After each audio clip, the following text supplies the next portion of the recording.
Good evening, everybody. Today, we will be having one session on pre-treatment masterclass for coatings, whether it is liquid coating or powder coating. The pre-treatment remains mostly the same. And basically, pre-treatment becomes a bottleneck, technical bottleneck in most of the coating application industries. So there are some regions we would be discussing today with Industry 4.0 as well as IoT, that is Internet of Things, and how we can integrate our systems, how we can integrate our process, and how we can achieve the best results or the expected results from our pre-treatment process. So let me start with the presentation.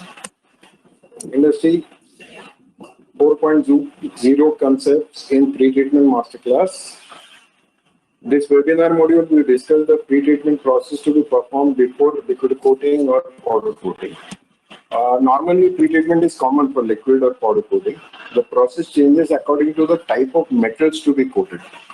So, for example, MS cold roll CR would have phosphating, MS hot roll would need blasting, and GI would need chromatizing.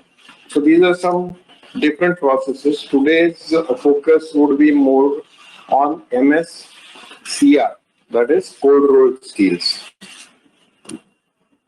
Content of this webinar. In this webinar, we would be discussing the basics of chemical pretreatment, the need for getting good PT results, the path conditions like the pointage, concentration, reaction times, temperatures play a very crucial role. To maintain these parameters, Industry 4.0 techniques can help. We would be discussing the basic concept to integrate the PT lines with Industry 4.0 and IoT. The process monitoring will ensure the consistent quality and hassle-free operations in future. Why pre-treatment? Basically, before any coating or coating application, it is compulsory to clean the surface with all the impurities, rust, and convert it to a better surface condition to achieve the full potential of the selected coating materials. The objectives: removal of impurities such as soil, scale, grease, oil, metal filings, burr, rust, etc. And after removal, we would be converting the surface to the optimum adhesion for coating. And what is the properties? What are the properties expected after coating? Is better adhesion of coating, better impact and flexibility, and resistance to corrosion and resistance to humidity. The types of surfaces which normally on anything we coat, we call it as a substrate. In this webinar, we would be discussing pre-treatment before coating for MS substrates, mainly hot rolled and cold rolled and GI. But our main focus will be on CR, that is cold rolled. Pre-treatment for mild steels. There are two methods for surface pre-treatment. One is a mechanical method where emery sanding, wire brushing, grit or shot blasting is considered, and chemical methods removing impurities chemically and enhancing the surface for coating. Selecting a method will depend on type and shape of articles and corrosion resistance requirements, etc. There is a thumb rule that mechanical pre-treatment is preferred for HR, hot rolled steels, and castings, and chemical pre-treatment is preferred for CR and HRPO material, that is HR pickled and oiled materials. Mechanical pre-treatment, or it is also called as surface preparation. Following types of surface preparations are used for pre-treatment on metal before coating. One is solvent cleaning, hand tool cleaning, power tool cleaning, and blasting. Blasting could be either shot or grit, and high and ultra high pressure water jetting. That is a new thing which has come, which will replace the shots and grit recycling process. And these are also used basically high pressure water jetting in certain protective coating activities. Now, why mechanical pretreatment? Because normally HR material has a lot of mill scale on it, and below the mill scale you can find rust appearing. So you have to remove this mill scale and get the fresh metal out so that whatever you coat will have a better life. Chemical pretreatment methods, which is actually our main focus area for today's webinar. Chemical pretreatment is preferred for CR, that is cold rolled, and HRPO material, that is hot rolled pickled in oiled material. Basically, while pickling, we are removing all the mill scales from HR. So this particular material is good enough for chemical pretreatment. Chemical pretreatment means removing impurities chemically and enriching surface. This enrichment is generated by adding a thin layer of phosphate on the metal surface. This improves corrosion resistance as well as adhesion of the coating to the base metal. There is one process which we call as 7-tank process. This is a traditional process, and this traditional method is used by industry. The reaction tanks will have definite role in the process. These reactions can be at room temperature or at elevated temperature. The elevated temperature results in faster reactions as well as lesser takt times. Now here you can see this. First is degreasing, then a water rinse, then derusting, water rinse, phosphating, water rinse, and then passivation. Now this process would mentioned here, these 7 tanks, would change to number of stages depending upon the job geometry, contaminations, and the production rates, etc. Now, over a period of time, especially in automotive industries and new industries, derusting as the 3rd tank in this 7-tank process has become a problem. So, derusting is avoided. The body which reaches the paint shop in car plant is called as body in white. So, BIW. So there is virtually no rust available on that. So derusting can be removed. It has been removed, and now because of derusting, this is an acidic tank. Fresh metal, the upper layer of metal gets exposed, and the reactive metal comes out, which is what we call as surface conditioning. And then the phosphating reaction is better. So since we are removing this derusting, and water rinse, we have to add a stage called a surface conditioning. So that we will discuss a little later in next slides. I've covered some of these slides in my earlier webinar with Tata Steel. This is again just to brush up your knowledge. First thing is called as KOD or knock-off degreasing and degreasing. Degreasing divided into 2 stages basically.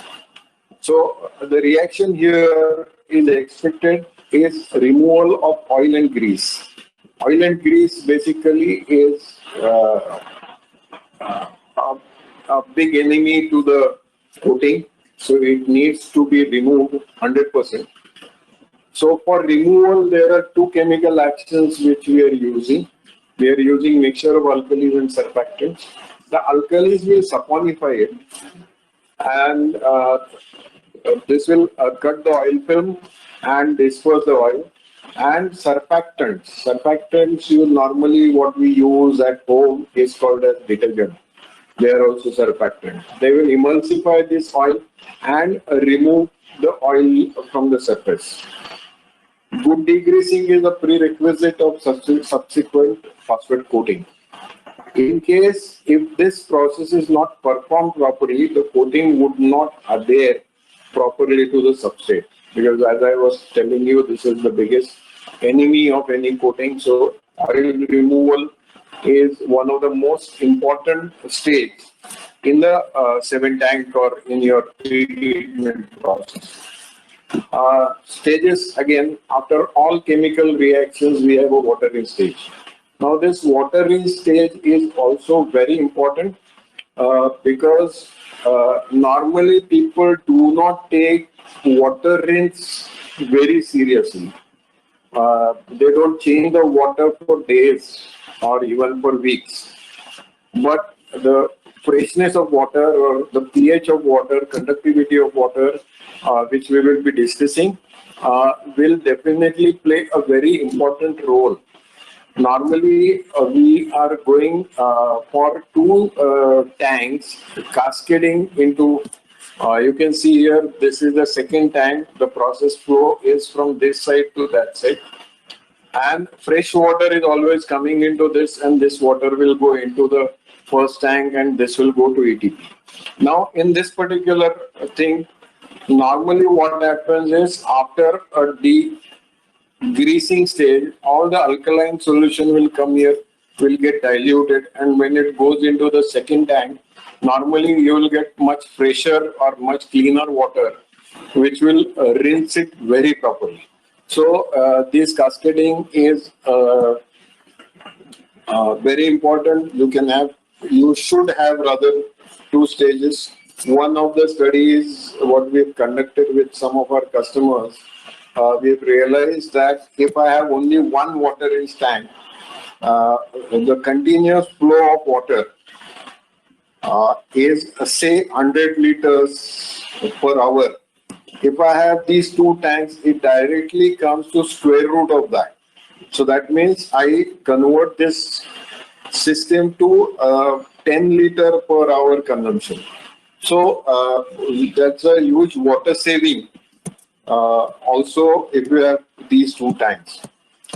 Quality of water plays very important role as contamination can come through water soluble salts. So TDS, that is total dissolved solids, and conductivity should be minimum as possible, and those specifications are there in some of the next slides. We will discuss that. Details of the stage phosphating.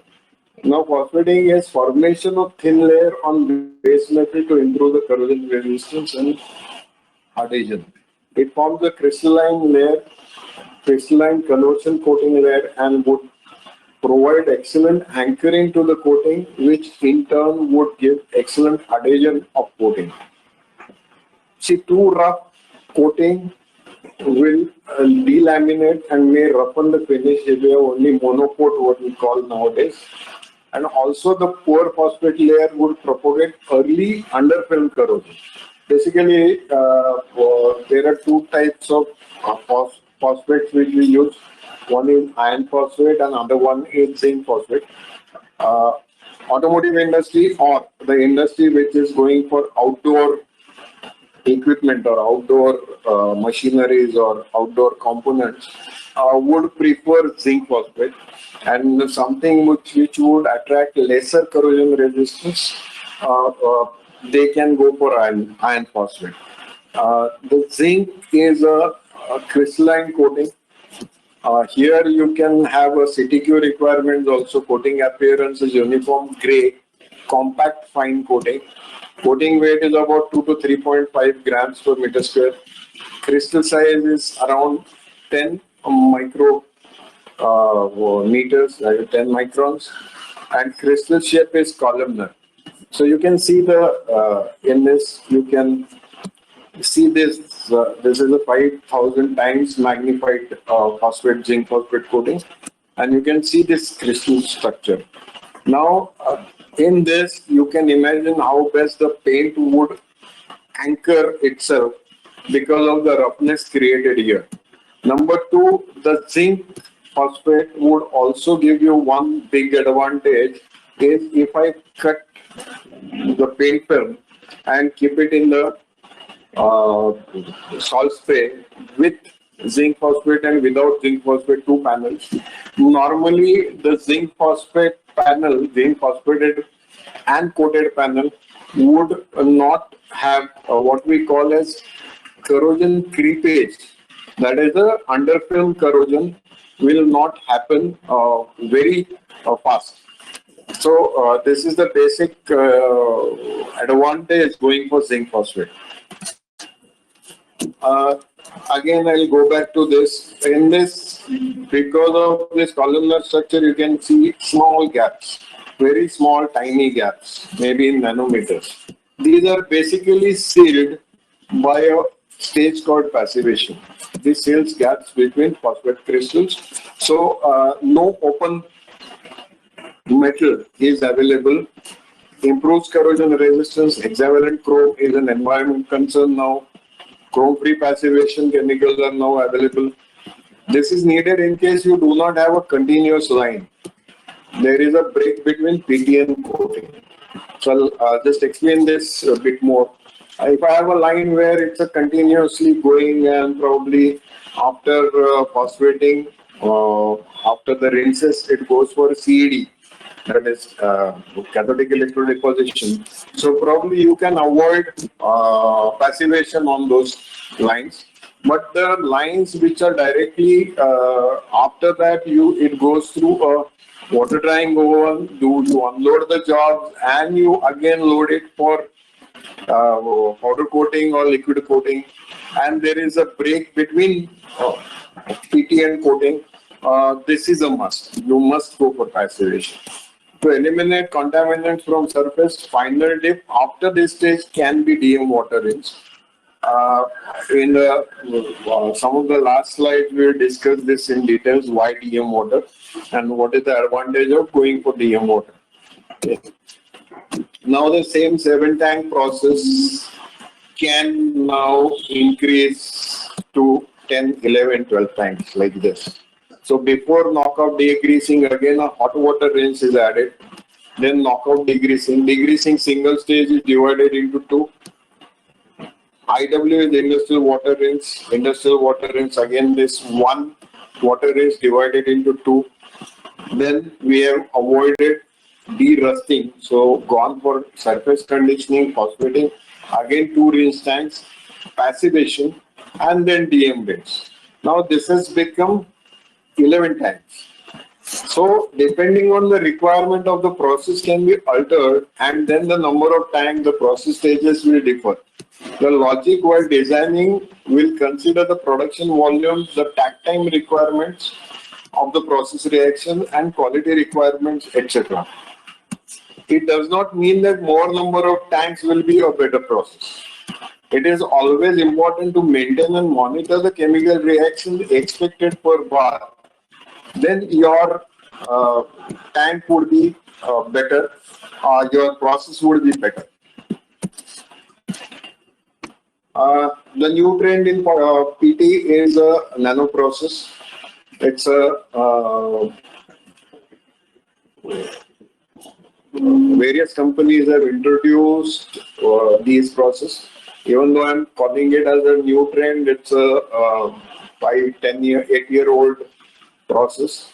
Now the advantages of this process is shorter treatment time, 60 seconds, room temperature process. So in case of phosphating, I need to heat it to 40, 50 degrees centigrade. That is not required. Surface conditioning and passivation stages are eliminated. Very little or no sludge. In phosphate, zinc phosphate especially, you get a lot of sludge, and which is a big headache to clear the sludge, separate the sludge, and dispose of the sludge. Then heavy metal ions, 70% lower than the phosphate, so less load on ATP, excellent paint performance that has been proven. Same pre-treatment for mild steel, GI, aluminium, SS, etc. So this can be really called as multi-metal pre-treatment. So some of the people who are using multi-metals on the same line, coating line, can definitely take advantage of this new nano process.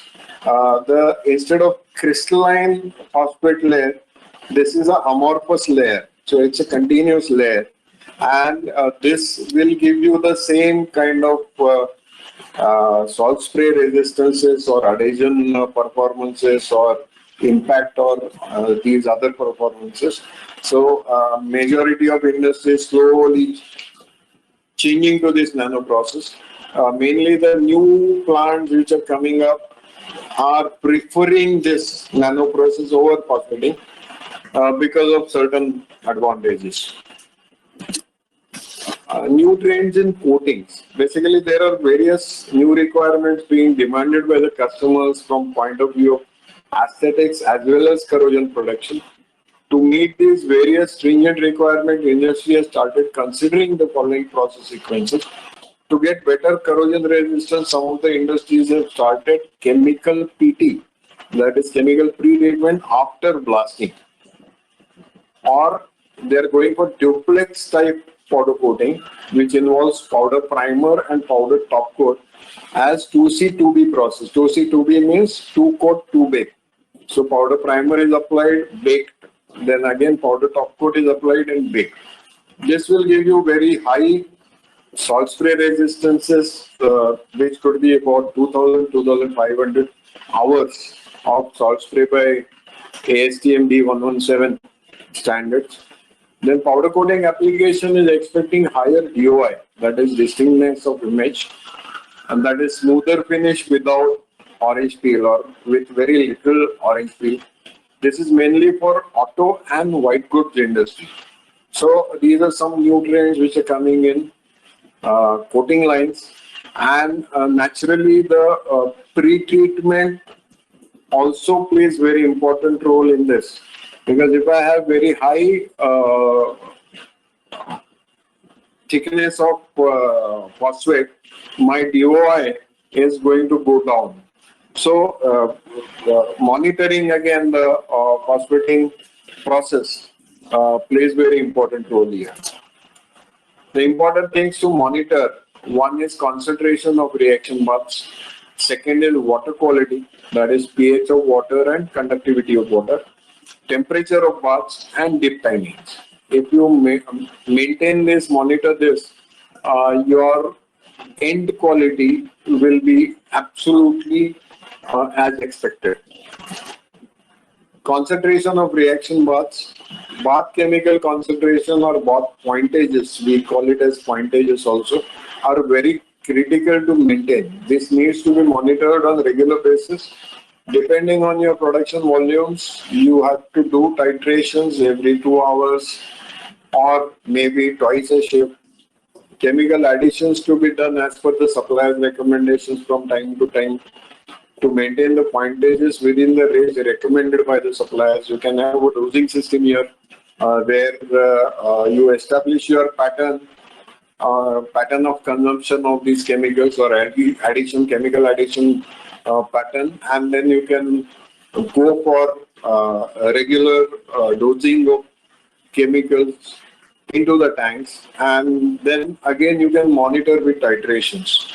So if your pointages are in line, 90% of your or 80% of your production quality will be good. Water quality. Incoming water quality is very important. The TDS value is most crucial, along with the other parameters mentioned in the next slide.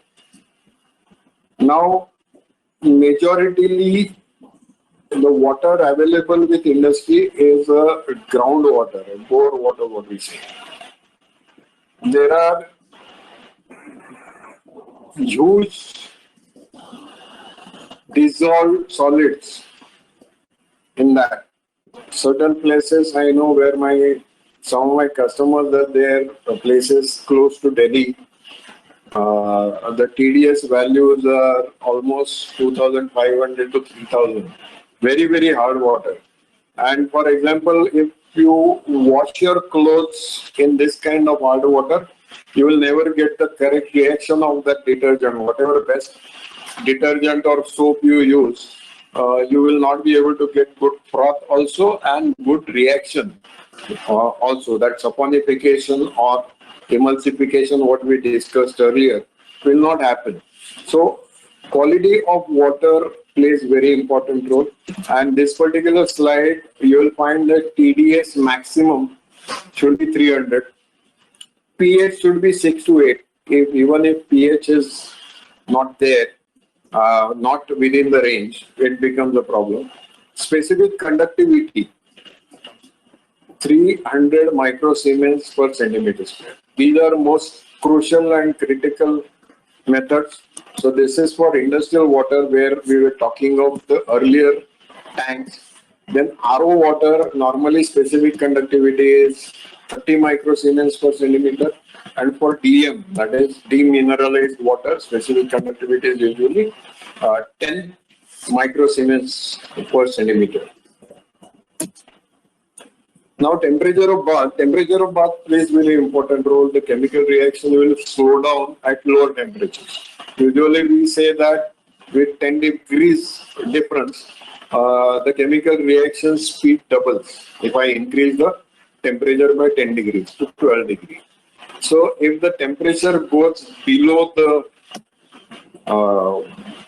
designed or expected range, the reactions would not happen as expected. And as we dip the jobs, the heat will be soaked by the jobs and the bath will cool down with every basket. Now, depending on your production volumes, it is going to cool down on continuous basis. So, monitoring temperature on continuous basis is very important. Bath circulation is again very important. Expected to have a very good turbulence. Normally, people go for air, compressed air circulation. But with compressed air, normally you don't get a laminar flow and a very good scrubbing action. So there are something called as eductor. So these eductors will expect to create a flow 4 to 5 times of the pump's design flow. In this picture, you can see there are 6 eductors which are attached in the return line. It's pumped normally, and you get this kind of laminar flow. And especially in KOD and degreasing baths, the oil which floats will go here in this, and this oil can be easily separated.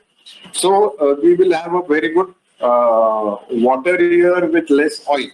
So this laminar flow plays a very important role, and you can create this with eductors.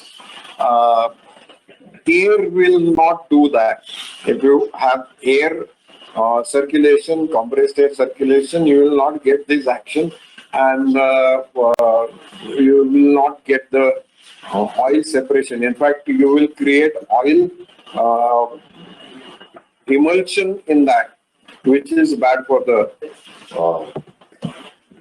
reactions, KOD degreasing reactions. Now, best practicals and practical suggestions with concept for Industry 4.0. Pre-treatment, basically, as we have discussed, maintain the chemical strength, temperature and time. But this is not enough. You have to check the oil content in degreasing bath, you have to check for phosphate sludge, you have to check for rust. So, normally, what we have to do is, in these kind of small lines with a monorail hoist, the worker who is operator on this line will be putting it manually and taking it out and putting in the next tanks. Now, at a time, suppose you have 2 or 3 baskets to be monitored. It's very difficult for this person to maintain the timings correctly, because each of the tank will have various different times. Same time will not be there. So some tank may have 5 minutes, some tank may have 1 minute, some tank may have 3 minutes. So if the person can manage that, it will be very difficult to monitor, and it's very difficult for us to expect it from that person. So a small suggestion is, when you put your basket, you can attach one limit switch here which will actuate the countdown timer, and after that 3 minutes or 5 minutes or whatever is the reaction time, a buzzer or indicator light will go, so that the person will come to know that now the reaction is complete, I have to, or the time is complete, I have to take it out and put it in the next tank. This is something very simple you can do. It's not very expensive, but your monitoring will be perfect. Time monitoring will be perfect. Now, foolproofing the pre-treatment line. Now, from here onwards, we are going for Industry 4.0 concepts. Basically, what I need is no manual intervention in the pre-treatment parameter settings. So it has to be fed with consultation with the chemical suppliers, and temperature auto sensing, etc. should be there. In case the set temperature is not available, the process should stop. Continuous graphical representation of temperature on the HMI also can be considered. HMI is human machine interface, which is a screen which can show you a lot of data basically. Continuous pH monitoring. pH of the relevant tank can be monitored continuously. You get pH sensors which can be fitted in the tanks, and these pH sensors will give continuous reading to the control panel. A signal is sent from the tank, alarm shoots and line stops if found out of set limits. This is the first step. Second step, you can go for automatic water dosing. Will be done through done to maintain the pH. This can be done through PLC program. Now PLC will detect, PLC will open a solenoid valve and fresh water will enter into the tanks to maintain the pH. Whenever the pH comes into the range, the solenoid will stop, the water flow will stop, and you can automatically maintain the pH of this. Same with conductivity. Conductivity of relevant tanks monitored continuously. A signal is sent from the tank, alarm shoots and the line stops. If found it is gone out of set limits. Also, further water can be drawn similar to what we discussed, but this time it could be a DM water or RO water to have a correct conductivity as desired to be maintained. Interactive man-machine interface. Indication and alarm from audio and visual. It could be for low temperature, it could be for error in pH or conductivity, it could be error in the system like motor trip, etc. Screen showing health of the system. Suppose everything is okay, my temperatures and everything is okay, but if the pump stops and my circulation stops, scrubbing stops, I may not get the same quality. So even the electricals, motor trip or pump trip can come onto the screen. The screen showing the health of the system, manual suggestions for overriding in the parameters in case of emergency. There will be manual suggestions to override, but that should be in consultation with the chemical suppliers. Reduction in operator dependence. The system takes care of the process parameters and informs the operators and supervisors for actions needed. Critical process parameters can be set, changed only by the supervisory password. The change of parameters are recorded with the real-time clock for that particular supervisor through his password. No processor system can be bypassed or changed unless and otherwise approved by the authorized person. Any change cannot be erased from the record. So that is also one very important thing, that you cannot erase any records also. So normally blisters or normally the corrosion or delaminations, the complaints will come after 6 months or 8 months. Those can be traceable through these systems or through these records. SCADA system. SCADA is basically supervisory control and data acquisition system. These are, of course, the software is from certain companies. This system includes PLC, that is Programmable Logic Control, HMI, Human Machine Interface, and SCADA, used for controlling, monitoring, data recording, etc. From HMI, the SCADA operator can set various control parameters. Also, operator can start and stop all the field equipment as per requirement from the SCADA system. So these are certain advantages. Data acquisition is done and data record is done. So this plays a very important role in pre-treatment system as well. In short, this becomes an interactive man-machine interface and a self-reporting plant design. The plant itself, or every tank or every bath will report you back that I am going out of range, or my temperature is not okay, or my pH or conductivity is not in the range. And this concept can be integrated through IoT, Internet of Things, by connecting the data to various gadgets from where the corrective actions can be initiated and process parameters can be monitored. So this is very important part of the entire Industry 4.0 system, that even if I am sitting at home, third shift is running, night shift is running, and something goes out of control, immediately I can get an SMS from the system saying that the temperature of tank number 3 or tank number 2 is out of range. So I can actuate I can speak to the maintenance people or supervisors there and take the corrective action.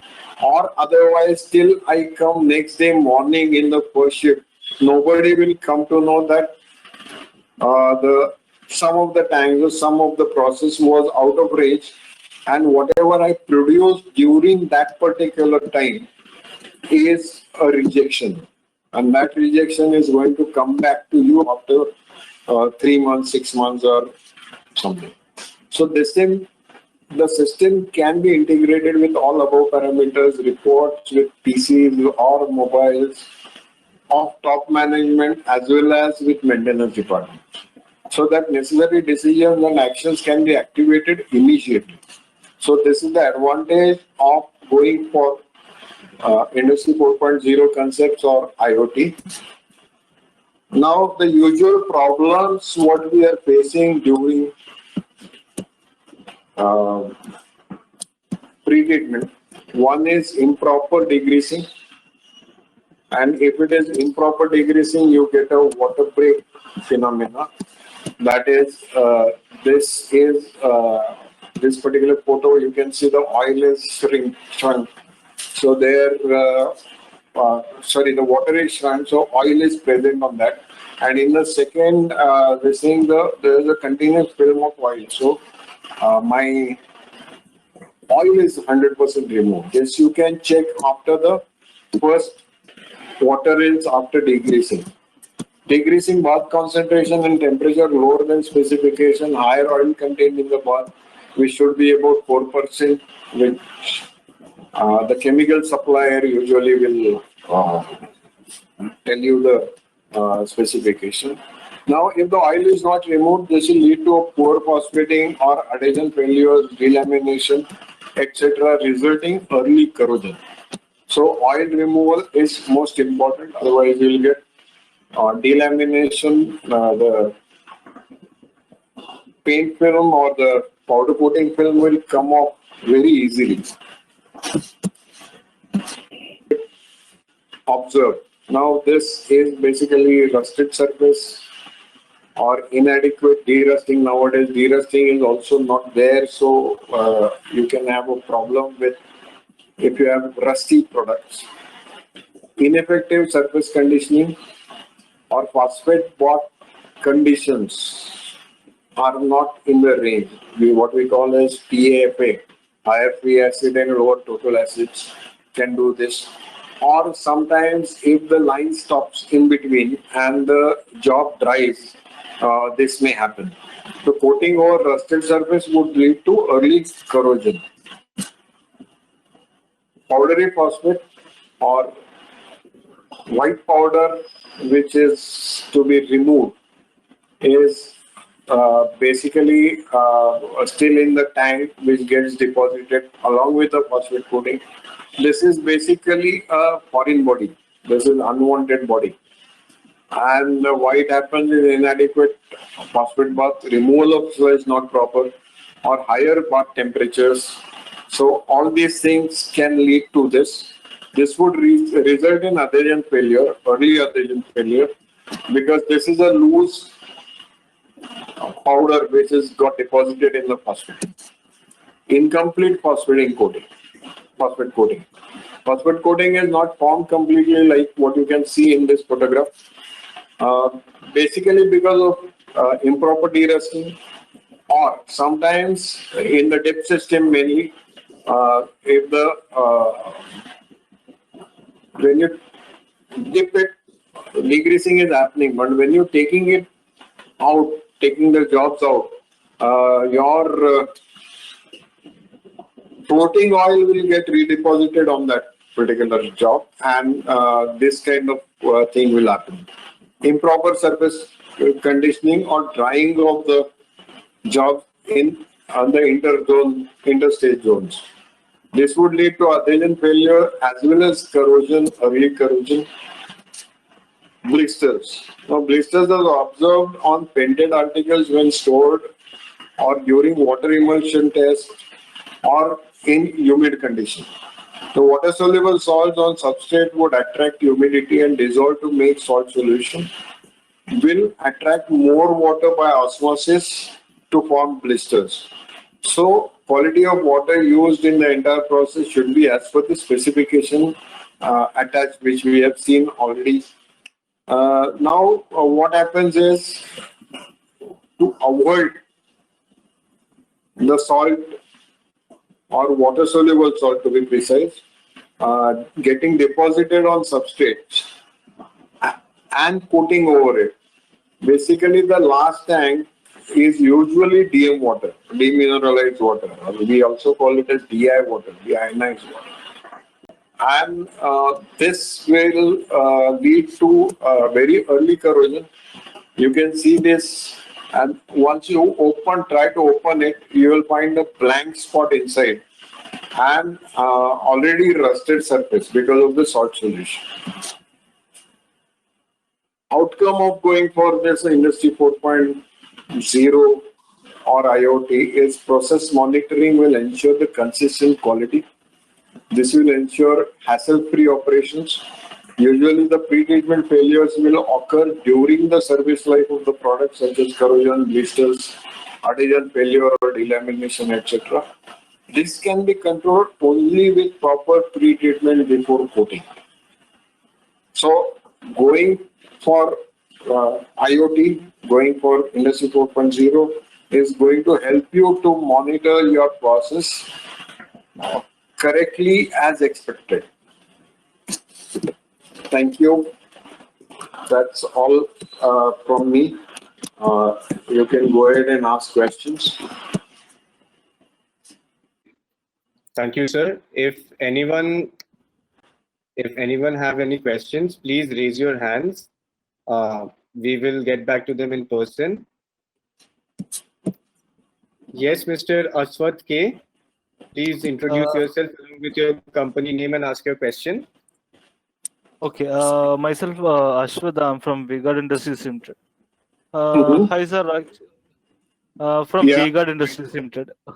Okay. Okay. Sir, my V-Guard actually belongs to corporate office, but we have associated with the Roorkee fan factory. Okay. Fine. Okay, sir. Actually, my doubt is that how we can able to ensure the product quality of the output quality, sir.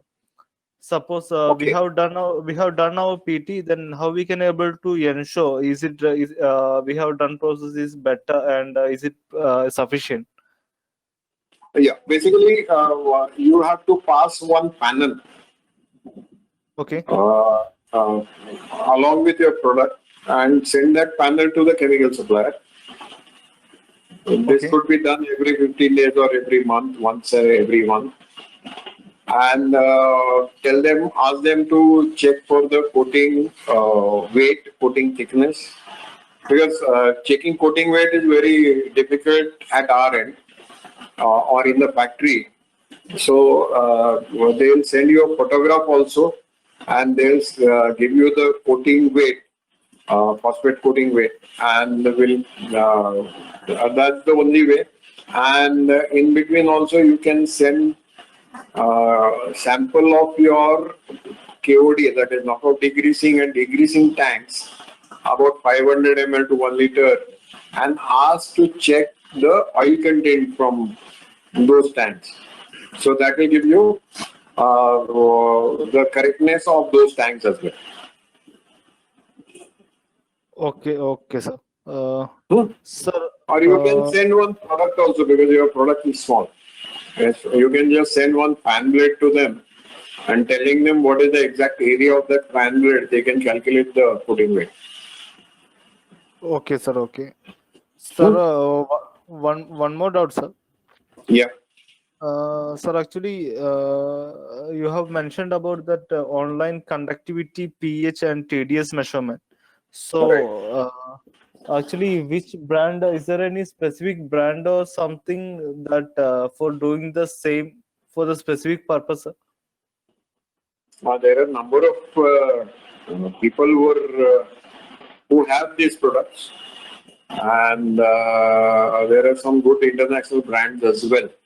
But I think talking about the brands over this particular platform should not be very good, isn't it?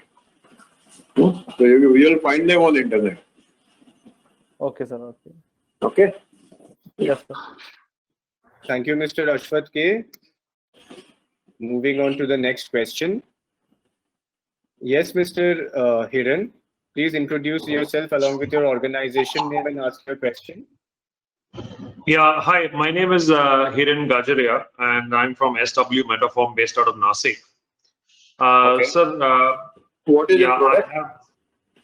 we are basically into metal fabrication and the parts. So we make a lot of enclosures, and typically we do the powder coating on them.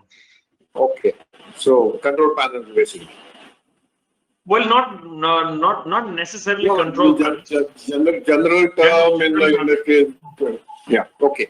Got it. So we make a lot of enclosures for DG sets. We do canopies for air compressors. Okay. Got it. Yeah.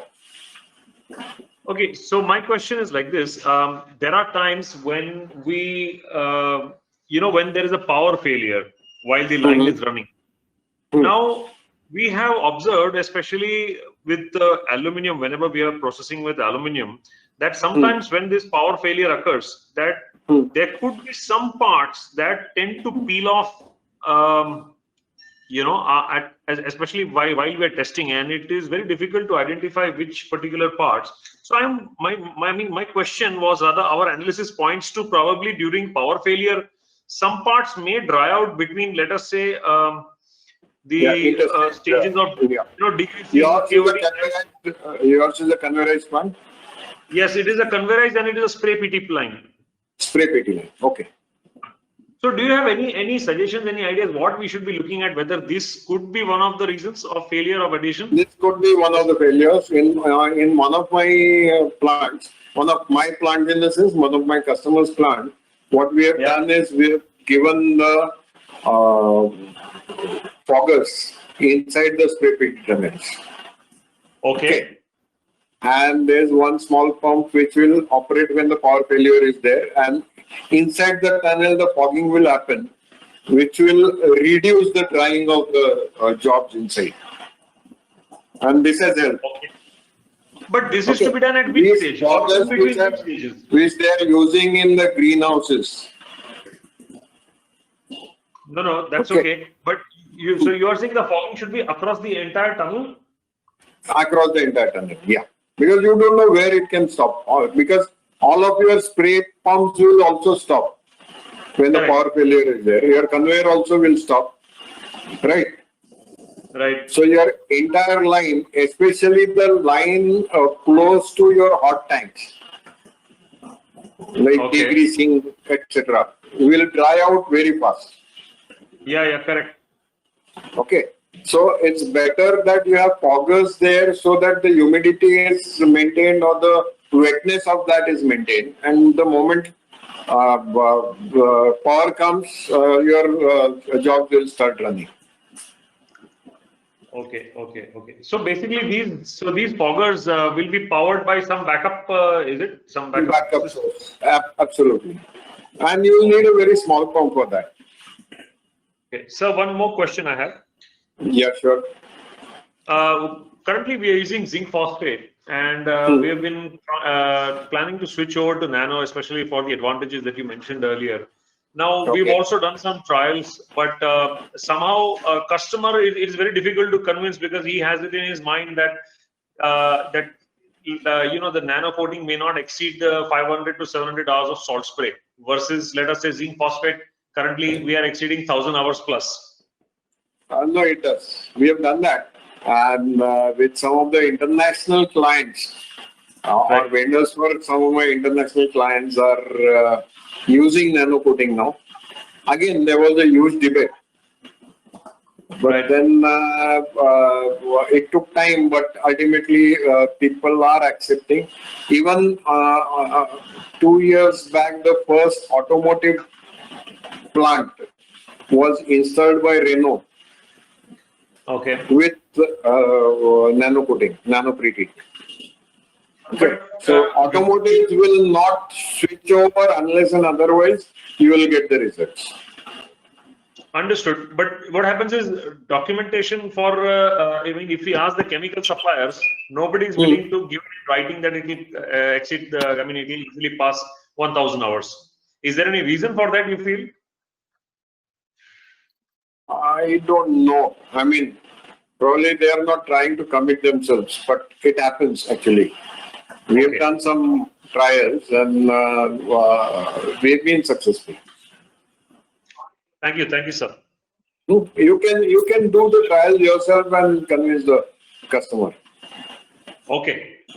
And ultimately, after 5 years, zinc phosphate is going to go out. Absolutely. So ultimately, everyone has to accept that because zinc Okay. phosphate has a lot of other pollution issues, Correct, sir. disposal Thank you. issues. Yeah, thanks. Bye.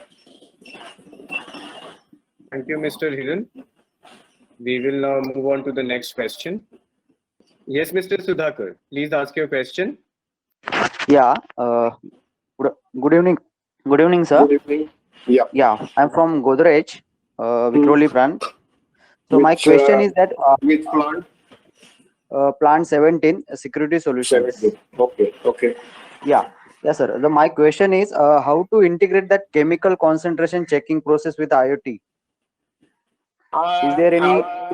Yeah, people have started talking about auto titration systems, but Yeah. the cost of it is Cost, very, very high. Yeah. So today, at least for Indian conditions, these we have to do it manually because man is much cheaper than the Further than kind that. of cost they're talking about as of today. Okay. But ultimately, if the volumes increase, it will come in that. But as of today, we will have to do it manually. Sir, thank you, sir. Second question is regarding that checking of removal of oil at degrees. Is there any process other than the water break, or we can say Not that this is really. a visual? Not really. Not really. Yeah. People Yeah. do it with the white cloth and all, but again, Yeah. it is not 100%. 100%. Yeah. Okay. What do you Okay. say? Fine. 100% true. Because if I have a welding suit there, that Suit there. black also will come even if oil is not there. So water break Okay. is the correct test. Yeah. Sir, the third question is for the quality check after pretty. So, is there anything in auto industries to check the quality of pre-treatment? You said that we check the coating weight, but other than Yeah. that, is there any automation or is there any IoT things of in current in use? Not yet. Not yet. It is visual only. Yeah. Okay. It is visual only. And basically, people working on these lines, they have their eyes calibrated to the Yes. phosphate crystallines. And Yes. see, if you Yeah, have yeah, to work in coating industry, you have to calibrate your eyes, number one, and you have to calibrate your fingers with the touch. So Yes, sir. it's compulsory. Yeah, Okay, so it is paint, one of paint those things. yeah. People have started talking about non-contact DFT meters after, say, powder coating or after liquid coating also. But probably that is still in the R&D stage, not in the marketable condition. But these things are going to come ultimately. Yeah, yeah. Okay, okay. Thank you, sir. Yeah. Okay. Thanks. Thank you. Thank you, Mr. Sudhakar. We'll now move on to the next question. So the next question is that has been written to our question tab is how do we control the coating in case of dipping in phosphating process? It's basically the see, in case of phosphate, you need to do two different titrations. One is for free acid and one is for total acid. So you have to maintain that ratio also. Then the time and temperature. If you maintain these things and you clear the sludge on regular basis, you will get a very good phosphate coating. There is no issue. Okay. And for that, again, you need to have a very good degreasing done. It has to be completely clear of all oil, grease, etc. You will get very good phosphate coating if you do that. Right, sir. The next question is, what are the steel surface characters which helps in achieving good phosphatability? I didn't get this particular question, but again, too smooth a surface creates a problem. So you need to play with the surface conditioner in that case, and then you get the good coating. So sometimes on some of the steels which are very smooth, probably your RA value less than 1 micron creates a problem. Usually, automotive industry is preferring for RA value from 1 to 1.5 microns, which is giving very good phosphate coating. There is no issue. Okay. But again, metallurgically, I really do not know. Sometimes it happens. Some of the steels we get bluish color or something, but I don't know. These are very rare, very, very rare cases.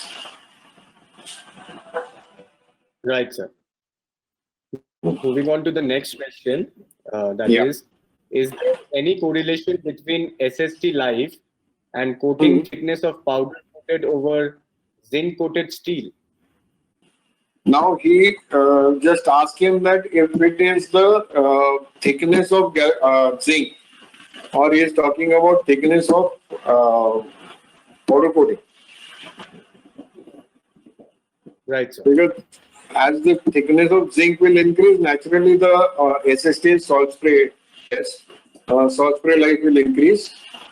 Same as if we have higher powder coating, but if you go very high, that is more than twice the recommended, there are great chances that the coating will chip off or peel off easily.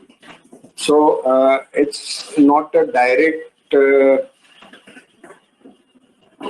relationship that you will get a increased salt spray life with increase in the coating thickness, powder coating or liquid coating, whatever. You have to stick to the recommendation by the coating supplier. The next question is, what is the recommended method to get rid of oxidation layer created due to laser cutting welding without using de-rusting stage? Should be mechanical. Actually, a lot of hardening happens there. And that hardening, normal pre-treatment process does not remove, or it does not give you enough adhesion at those points. So you have to clean it mechanically. So it is, ideally speaking, it is not a coating shop activity, it is the fabrication shop activity. The next question is there any role of roughness on phosphating? Roughness of the metal surface. Okay. Not The really, next but if it is too smooth, it becomes a problem. Too smooth, as I said, less than 1 micron RA value, it can be a problem. Okay, sir. The next question is minimum how many tanks are required for nano coating phosphating? Roughly 8 for nano coating. Or if you have The next- hot water, it can go up to 9. But you can have a complete this thing. Nowadays, recently, some of the chemical suppliers have started giving neutral derusting, which is the first stage. So if you consider that, it becomes 2 tanks more, so 11 tanks. If you are getting very rusty components, because derusting cannot be accommodated in between in the nano coating line. But Right. this neutral derusting is very, very, very, very recent, 3-4 months, which has come to India. So the next question is what is the procedure of pre-treatment for GI sheets? Okay, GI normally we say you need to do chromatizing there. Zinc phosphate doesn't work well on GI because GI you have to create etching, and that etching will give you the anchoring for the coating. So earlier we used to do with chromic acid. So the name was chromatizing. Now chrome is out. So we have non-chrome, but the process still we call it as chromatizing. So what you have is degreasing, water rinse, chromatizing, water rinse, out. So it becomes 4 or 5 tank process. Now this degreasing is again, you can't use more of alkalis because they react with the zinc. So you have to have the different derusting chemicals which will have more of surfactants and less of alkalis. The next question is what type of surface treatment is recommended for copper bus bars with DFT of 500 micron? Please repeat for copper. What type of surface treatment is recommended for copper bus bars Copper bus with, bars. Okay. DFT of 500 micron? Okay. You can go for very, normally they are done on a continuous line. You have a very smooth, light blasting, which we call as speed blast. And it goes, before that you have to do oil removal, and then you can put 500 microns insulation on that without any problem. Okay. Next. The next question is many a times it is observed that when stiffeners are welded in a control panel, the chemical does not move in the inner region behind the welded area.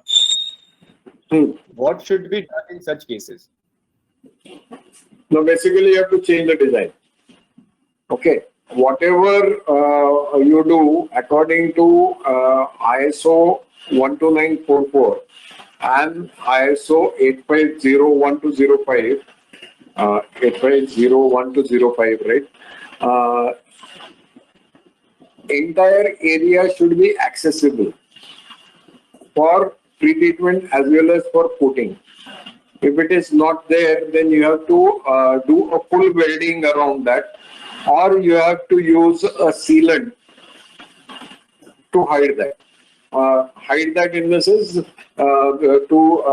close those gaps. Otherwise, the humidity will go in and the corrosion will start from there. So there is no other way. Right, sir. The next question is, how can we decide that blasting process required? What is the criteria for selection of blasting process? Okay, number one, as blasting is required for HR steel, which we have discussed, to remove the mill scales and other contaminants like rust and all. So, and you need it for castings, where basically sand and other things which, or sometimes the chemicals which are used in castings, the resin which are used in casting, are fused onto the surface layer to remove those and create a surface profile which will anchor. So these are the main areas, main components where you should be going for blasting. Okay, sir. The last question is there any correlation between phosphating coating weight and coating thickness? Any thumb rule? No, nothing. Phosphating can be 2 to 5 microns as we discussed, and on which you can have coating of 35 microns or up to 300 microns also, no issues. So no correlation directly. Thank you, sir. That was the last question. We Okay, can conclude today's webinar here. sure. Thank you for your time and guiding us through this webinar and your presentation. Yeah, thanks a lot.